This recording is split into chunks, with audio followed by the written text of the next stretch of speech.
Bom, bom pessoal, boa noite. Como é que vocês estão? Espero que tenham passado um bom fim de semana. Hoje eu preparei uma aula, né, para a gente iniciar a nossa programação em Android, né? Eu vou falar um pouquinho primeiro sobre o sistema operacional, não sei se todo mundo conhece algumas coisas, e no final eu vou criar uma primeira aplicação, uma coisa bem simples, um Hello World, para vocês depois tentarem fazer em casa, tá? Então, vamos lá. Qualquer coisa, pessoal, eu estou num modo aqui diferente, vocês me avisam no WhatsApp, tá? Se caiu o áudio, alguma coisa desse tipo, ok? Então, vamos em frente. Então, pessoal, a plataforma Android, né, ela está vinculada, né, esse nome vem de uma startup, tá? Que foi comprada pela Google, né, que desenvolvia esse sistema operacional, e depois ela é mantida, né, até hoje por uma aliança, né, chamada Open Handset Alliance, que é uma organização, vamos dizer assim, sem fins lucrativos, que participam diversas empresas, cuja ideia é exatamente dar direção às versões, a como irá funcionar o Android, tá? E, claro, a Google é a grande mantenedora, é a principal órgão dessa organização, vamos dizer assim, né? Uma coisa chave, né, do Android, não sei se todo mundo sabe, é que, no final das contas, lá embaixo roda Linux, né? Roda Linux, o kernel, né, do sistema operacional é Linux, tá? Geralmente versão 2.6, tá? Ou, dependendo do dispositivo, já pode ter o kernel mais novo, versão 3.4, né? O Android, né, ele vem evoluindo, né? Faltou eu colocar aqui a data, salvo engano, 2006 ou 2007, quando nasce o Android, se eu não estou enganado, que é com essa telinha aqui que está aparecendo aqui na esquerda de vocês, tá? Essa telinha aqui. E ele vem evoluindo e hoje, atualmente, ele está na versão 10, tá? Bom, uma das diferenças, né, do Android em relação ao que existia antes é o fato dele ser gratuito para o fabricante, tá? Então, o fabricante ele pode decidir baixar o sistema operacional, tá? Instalar no hardware dele, fazer as adaptações e ele não precisa pagar nada para ninguém, certo? Isso foi uma grande diferença, que, por exemplo, o Java Mobile, ele exigia que houvesse pagamento, né, por parte do fabricante quando ele instalasse a máquina virtual Java, né, no dispositivo, tá? Dele.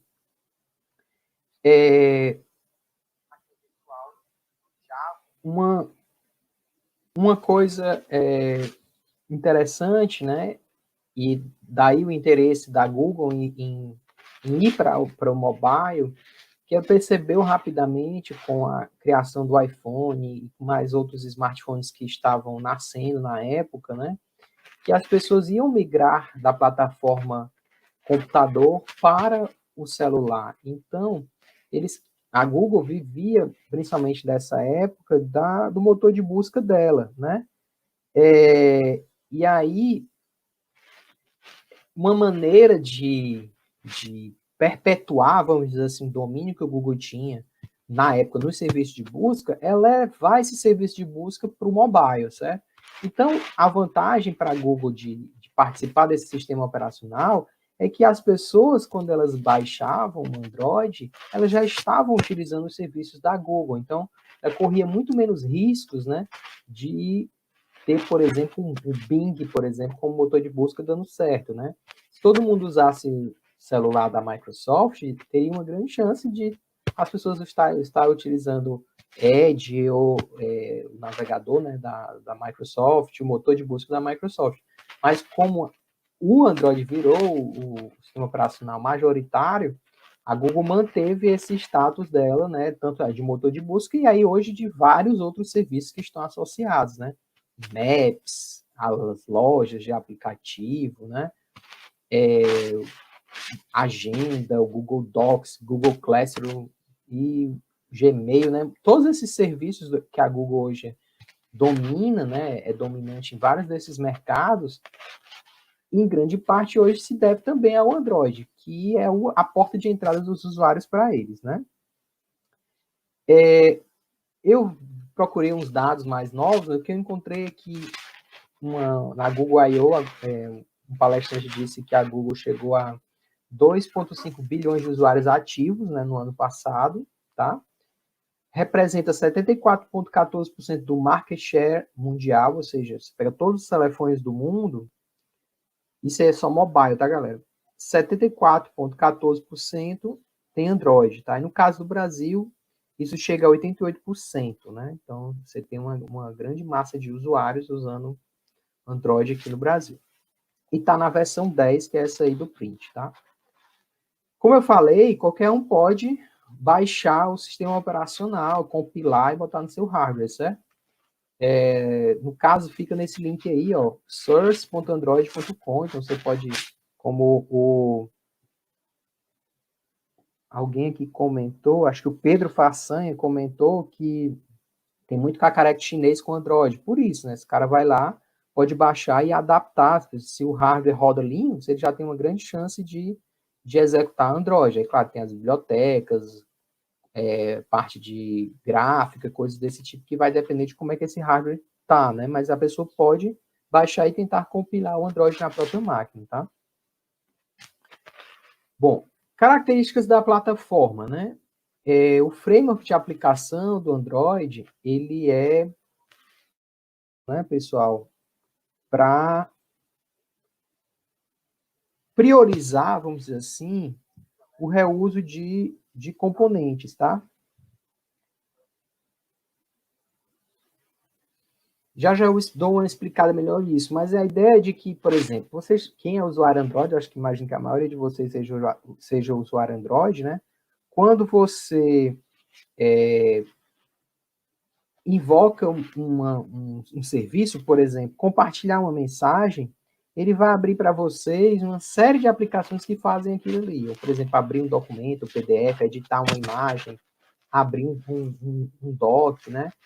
Como é que isso funciona? É porque as aplicações ali, elas são montadas invocando componentes que seriam outros pedaços, né, outras aplicações para fazer o serviço completo. Então, ele não envia a mensagem completamente. Eu posso dar oportunidade para o aplicativo reusar outros aplicativos que fazem essa troca de mensagem, né? Então, essa é a ideia, né? Outra coisa, né, eu falei para vocês que roda no Linux. Como é que isso funciona? Porque, na verdade, em cima do Linux, né, tem uma máquina virtual, certo? Que está em execução, onde as aplicações é que vão executar dentro dela, né? E aí essa máquina faz a interface com os drivers, né, de dispositivos, através de um negócio chamado ROL, e com o kernel, né, que executa as interrupções, as filas de processos e coisas desse tipo, permissões e por aí vai. No começo, eles usavam uma máquina chamada Dalvik, né? E aí tinha uma transformação, né, do que a gente programava em Java, né, para essa codificação dessa máquina Dalvik, tá?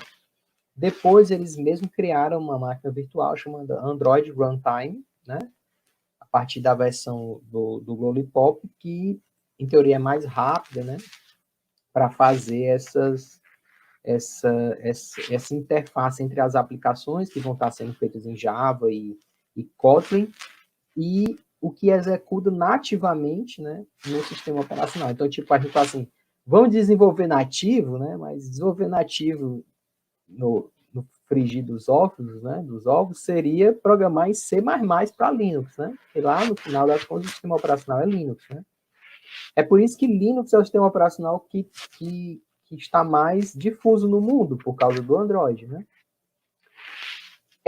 Outra coisa, assim, o Android ele já vinha com uma série de coisas pré-prontas, por exemplo, navegador web, suporte a gráficos, né, 2D, 3D, e aí isso ele foi aumentando, né? Atualmente, por exemplo, se vocês olharem na versão 10, eles colocam lá como uma das grandes features o suporte ao Vulkan, que são APIs, né, de aceleração gráfica da NVIDIA, né? Então, eles foram evoluindo, trazendo essas coisas novas que não tinham na época nos sistemas operacionais de celulares, né? Outra coisa que eu me lembro bem quando saiu, que a gente tinha muito trabalho quando programava para mobile, que era criar o próprio banco, né? E ele já veio com um SQLite para você guardar dados e fazer consultas SQL localmente, né?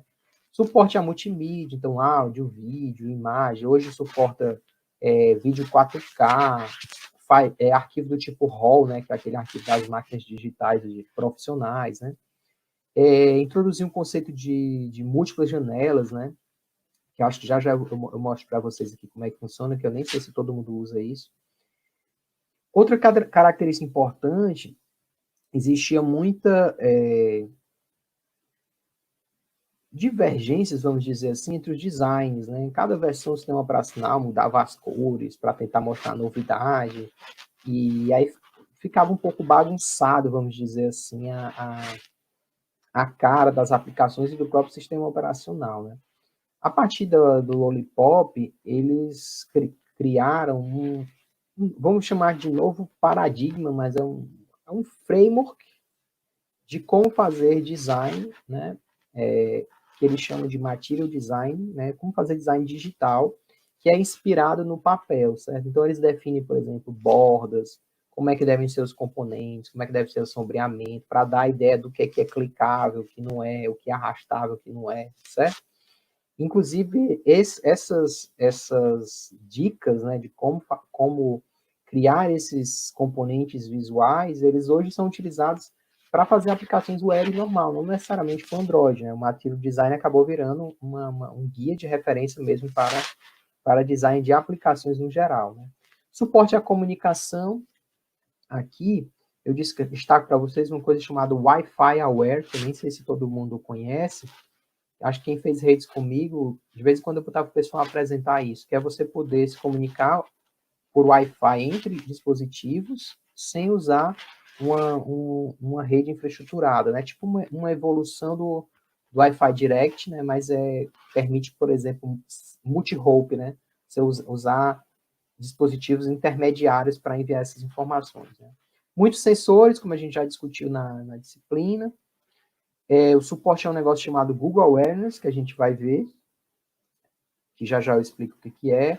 Já tem compatibilidade com 64 bits. E começou a fazer projetos, pessoal, eles faziam projetos em paralelo que depois eram incorporados, como, por exemplo, o projeto Volta, era para estudar formas de gastar menos energia, por exemplo, tá? Tinha um projeto também para você criar celulares que pudessem ser desmontáveis, né, plugáveis, né?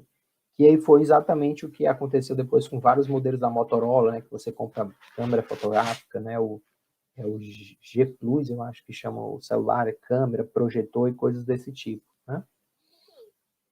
Alguém aí já teve algum desses celulares que você monta e desmonta, né, que você usa como à la carte, vamos dizer assim, né? Bom, além dessa questão do usuário final, tem uma característica que é um poderoso ambiente de desenvolvimento, certo? Então, Rafael, de vez em quando, pergunta qual é a diferença entre linguagem, ambiente de desenvolvimento, né?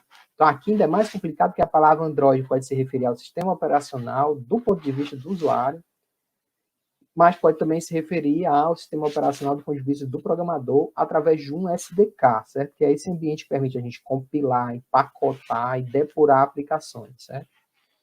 O SDK do Android, ele roda em cima do Java, tá? E o Android Studio, ele é um ambiente, né, uma IDE, que facilita o desenvolvimento do Android SDK, certo? Você pode fazer na mão, tentar fazer na mão, mas tudo é bem mais facilitado, vamos dizer assim, usando a IDE. Que vai ter coisas como, por exemplo, integração com Git, com Firebase, né? Para você testar push notification, coisas desse tipo, tá?